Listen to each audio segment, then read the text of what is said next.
The Lord be with you. And with your spirit. A reading from the Holy Gospel according to John. Glory to you, Lord.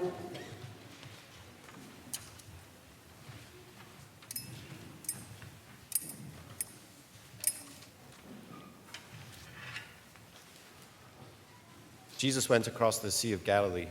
A large crowd followed him because they saw the signs he was performing on the sick. Jesus went up on the mountain, and there he sat down with his disciples. The Jewish feast of Passover was near. When Jesus raised his eyes and saw that a large crowd was coming to him, he said to Philip, "Where can we buy enough food for them to eat?"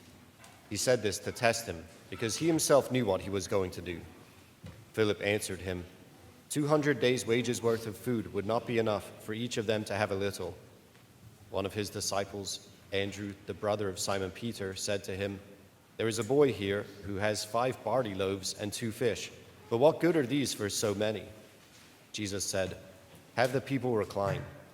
Now there was a great deal of grass in that place, so the men reclined, about 5,000 in number. Then Jesus took the loaves, gave thanks, and distributed them to those who were reclining, and also as much of the fish as they wanted. When they had had their fill, he said to his disciples, "Gather the fragments left over, so that nothing will be wasted." So they collected them and filled 12 wicker baskets with fragments from the 5 barley loaves that had been more than they could eat. When the people saw the sign he had done, they said, "This is truly the prophet, the one who is coming into the world." Since Jesus knew they were going to come and carry him off to make him king, he withdrew again to the mountain alone.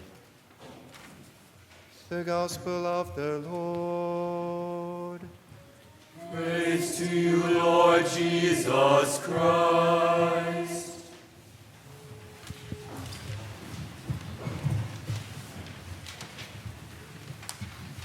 I was already thinking, this is a great gospel passage. It's a great gospel passage for the Easter season, and that for any number of reasons, but it's doubly great today because we get to share this gospel passage and this Eucharistic feast with Avery and with Parker. And this is the passage that we have in front of us today is a Eucharistic passage. And so it tells us something about what should be going on when we receive Holy Communion and when we come to celebrate the Mass together. So we'll look at both of those things very briefly. The first is that this is an Easter-themed gospel because it is set around the time of the Passover. So it looks back to the liberation that God worked for his people Israel, bringing them out of Egypt, and the angel of death passing over the Israelites in Egypt, and how they were then brought out into the wilderness and then prepared to enter the Promised Land.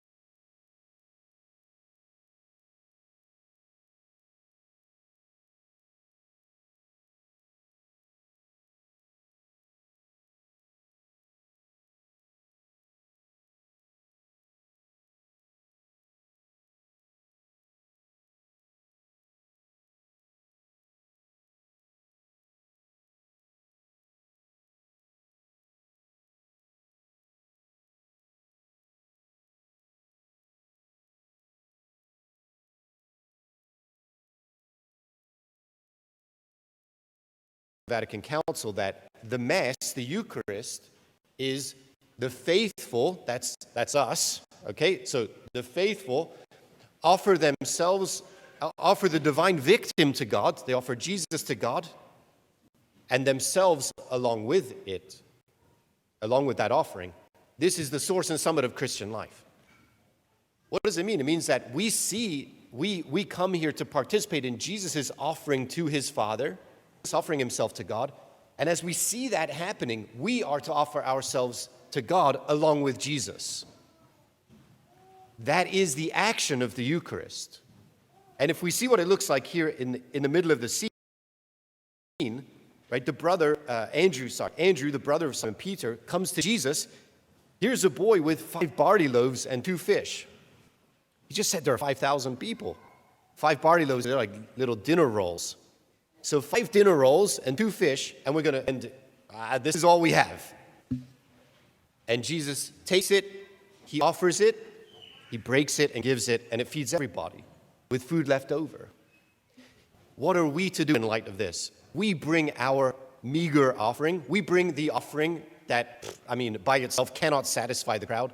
We bring ourselves and give ourselves over to Jesus. Jesus receives us. He receives our hearts. He receives our lives. He blesses us. He breaks us. That's for another time. He distributes us. He has us go and serve the people that are gathered to him. And we find that there's more than enough to go around. So in this Eucharist, we're to bring ourselves whole and entire and offer ourselves to Jesus. It's a small sacrifice. It's one in which we dedicate ourselves to God and his service. Then he empowers us with his own life of blessing so that we can be a blessing to the people that he entrusts to our care.